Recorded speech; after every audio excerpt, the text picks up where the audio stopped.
Good morning. So I'm just going to be talking about whether I should sleep or not sleep based on different factors and how that works for me. So if I have moms and dates, I'm way more likely to cancel an early appointment the next day or like an evening appointment the next day after pulling an all-nighter at a birth, because I want to be fresh for the next one, and you never know. Especially if a mom's showing labor signs, I'm definitely going to be canceling a good chunk of appointments for the next day to catch up on sleep and feel at least human again for the next birth, just in case, if there's no moms and dates and nobody's in labor or showing labor signs, then I'm definitely going to push it a little more, especially if I have like a full day of clients that are like higher paying clients, or I have like a lot of homework to do that's going to be due like that day. Then I'll just drink a cup of coffee, because I don't normally drink coffee, so it does level me out and make me feel normal.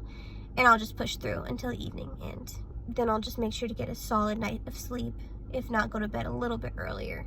And just a note, after pulling an all-nighter at a birth, with the cortisol and adrenaline, all the things coming off of it,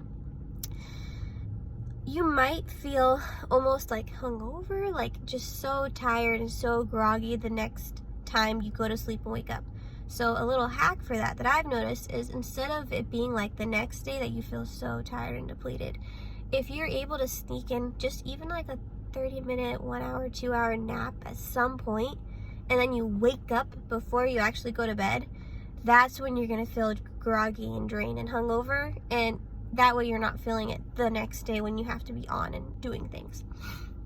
Another thing to note is stay very hydrated and make sure that you're snacking at births. Especially if it's a late night, it'll help you to stay awake. And smelling peppermint oil is also really nice. I forgot to pack it in this last night of births, because we had 2 births. I was definitely feeling it by the second birth. And, you want to be fresh for moms.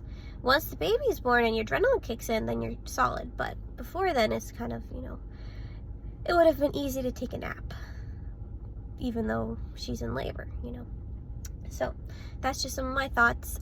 If you do something different or have a different routine, definitely let me know. I'm always curious.